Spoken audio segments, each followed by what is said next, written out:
élection locale yi ñu génn acteurs politiques yu bëri d'accord ñu woon pour ñu teg parrainage ñu gisaat ko ñu nar ko gisaat fii ci élection législative est-ce que da nga jàpp ne que ce qui s'est passé tey jii ci élection locale yi ba Yewwi Askan Wi bon ba tey ñu ngi wax ne que ñoom ñoo gagné même si de l'autre partie ñu ngi naan ñoom ñoo gagné à 80% est-ce que da nga yaakaar ne que looloo tax ñu indiwaat parrainage bi pour mën a seppi ay candidature yu bëri. suñu gaañ dañu tiit xam nga dañ ne gagné nañu 80%. waaw ñoo yor maire yu bëri de mais 2019 bi ñu doon bàkkoo ko tëgg dënn 58% la ñu waxoon. bii ñu ngi ci 41%. 41 te mënuñu ko weddi nañ ñu wax ndax li ñu wax dëgg la am du dëgg. donc le président a chuté de 58 à 41%. su fekkoon dañ def élection présidentielle tey du jàll premier tour benn. ñaareel bi ñun Yewwi ñu dindi ñu ci presque plus de 100 collectivités locales soo jëlee collectivités locales yi nga xam ne ànd nañ fa ak Benno dem wuti président mi ngi ci 37%. Benno Bokk Yaakaar mi ngi ci 37%, ñun ñu nekk ci 32 ou 34%. loolu mooy chiffre yi moom ñoom mënuñu ko dindi loolu mooy dëgg parce que c'est la compilation des suffrages obtenus. D'accord. Voilà donc yooyu données yooyu moo tax ñu delloosiwaat lii. moo tax ñu indiwaat parrainage dañoo. bien sûr oui parce que xam nga li ci metti mooy et c'est en cela que le dialogue politique instauré par le président pose problème. parce que mënoo ni nit ki da ngeen di waxtaan mais suñuy waxtaan li ma arrangé mu am consensus.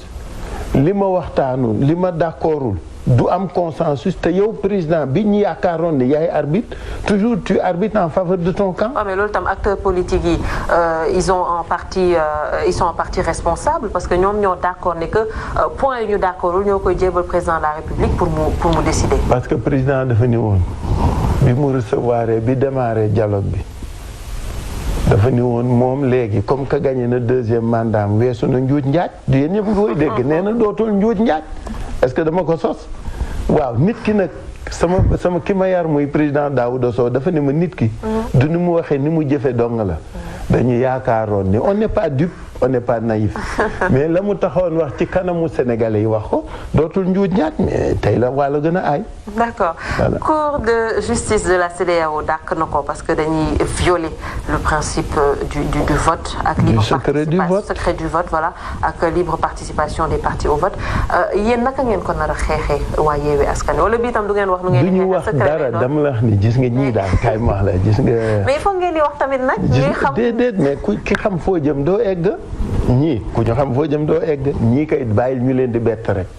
waaw gars yi duñ leen wax fan lañ jëm ak dañ leen di bett rek ñu topp suñu ginnaaw di yuuxoo ko. mais daal naroo leen nangu parrainage. en fait ça dépend de nan nga tuddee duñ ko nangu. parce que nous sommes des responsables. dañ koy xeex parce que yaakaar nañ ni niñ ko nar defee pas dañu contre parrainage kenn mënu ko contre. parce que voilà c'est un principe qui de manière démocratique peut toujours aider à rationaliser. Voilà, merci. À rationaliser donc kenn du ko bañ. en tout cas kenn mënu ko bañ ñoom li ñu proposé ak ni ñu koy defee la nit ñi d'accord du leneen ah. d'accord kenn mënu ko bañ parce que parrainage am na fu ne gis nga France gi ñu ngi doon def parrainage u élu yi mais dégg nga ren bi mu mettee ba xumba ñoo ngi naan pourquoi du ñu def parrainage u citoyen donc c'est pas le principe qui est le problème. mais c'est le système. C'est d'asseoir un système crédible fiable qui rassure tout le monde. du leneen mais kenn mënu ko bañ mi ngi mel ni ngeen tey damay dem élection duma fay caution. xam nga amul sens.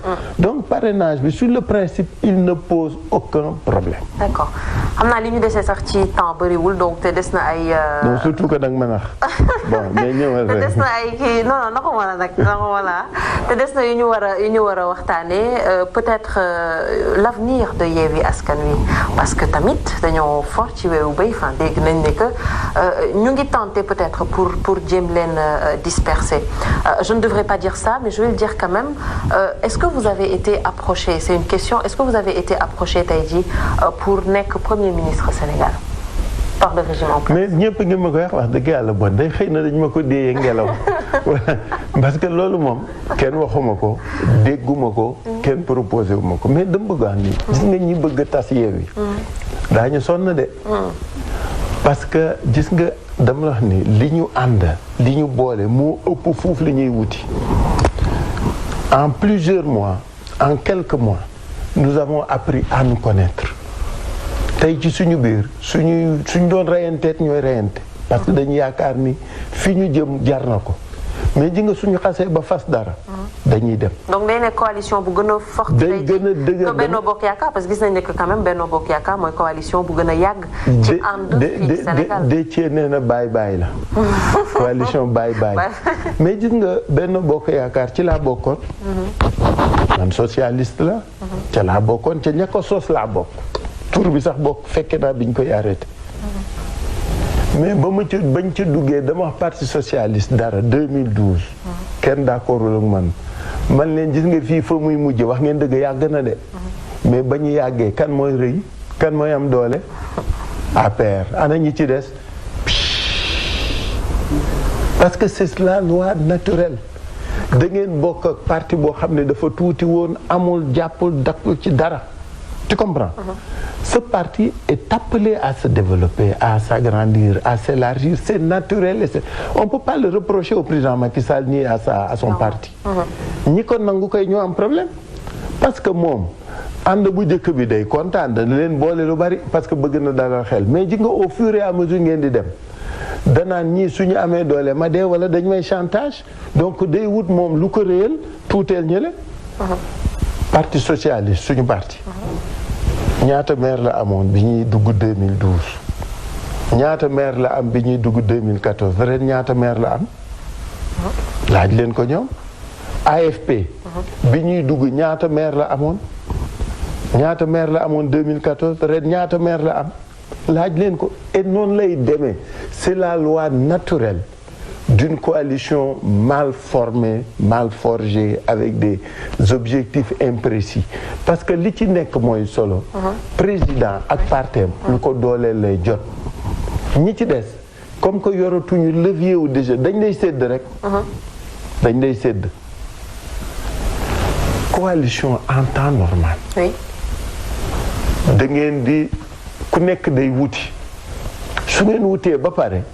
ngeen dajaloo nag ni ñun ñii pour telle et telle raison war nañu boole dox mais saa yu peese sa bopp jotee nga peese sa bopp parce que ci ngay xam ndax la nga bokk amal na la njëriñ amul la njëriñ mais fii ñoom rek a ànd kenn mooy chef mooy président kan mooy séddale mooy APR kan mooy jox mooy.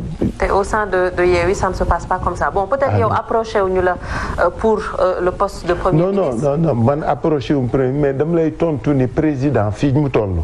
dama koy wax pour maire Yewwi yëpp dégg ko. justement mi ngi woote. fa laa doon jëm. daje naag ay maire Yewwi. du ci am kenn. fa laa doon jëm parce que peut-être yow suñu la approché wul yenn ci seen maire yi également ñu ngi leen di jéem a woo pour ñu renforcer seen coalition Benno Bokk Yaakaar. oui mais xam nga li ma kontaan. mooy tontu yi ñuy tontu ñoom ñi ñu ci dem. ak ñi waajagul dem xam nga lu ñu wax président. président yow ànduñoo ak yow dañ la contre gagné. mais looluy dëgg gi. ànduñoo ak président dañu jàmmaarloo ak président ak Benno Bokk Yaakaar gagné. donc ka nga jàmmaar lool gagné loo faa wuti léegi qu'est-ce qu'il t'apporte surtout pour un pouvoir finissant. wax ma rek. qu'est-ce qu'il leur rapporte et xale yi dama la wax ne ñun dañu am chance yi nga Yewwi ay xale rek la ñu jiital ay xale rek dañu responsabilité xale yu xam seen bopp xam fa ñu jëm xam ne nguur yàllaa koy joxe mais yaa koy sabab ñu wóolu seen bopp doylu seen ñoom ñëpp ñu gañe ñoo xam ni ñu nga ca digg nguur ga yor seen donkaasi ak seen doole ñooñu la ñu gagné gagné wu ñu n'importe qui. alors lan la ñuy defi ci Benno Bokk Yaakaar comme dit l'autre bye bye. non du ñu dem bye bye ñu ngi Yewwi dem liggéeyal seen dëkk ñun loolu la ñu wax xale yi. nañu dem liggéey maire la ñu dem nañu xëccoo. la différence avec les autres. mooy nan la ñu liggéeyal askan wi liggéey ngir askan wi liggéey ak waa askan wi. loolu la ñuy xaar ci ñoom mais du ay. parce que fa la lu ñu la fay def. dañ lay def député dañ lay def ki nga gagné fële kay mën nga ko tulliwaat mën nga ko tëcc yu nganda yow. Là on retrouve beneen visage u Khalifa Ababacar Sall c'est très bien en tout cas mais une dernière question laata parce que ñu ngi may signaler que temps bi ñu amoon jeex na enfin pour vous peut-être alors ñu gis procès yi ñu jëm on parle tey ji gis nañ sorti la dernière fois kii di Ousmane Sonko.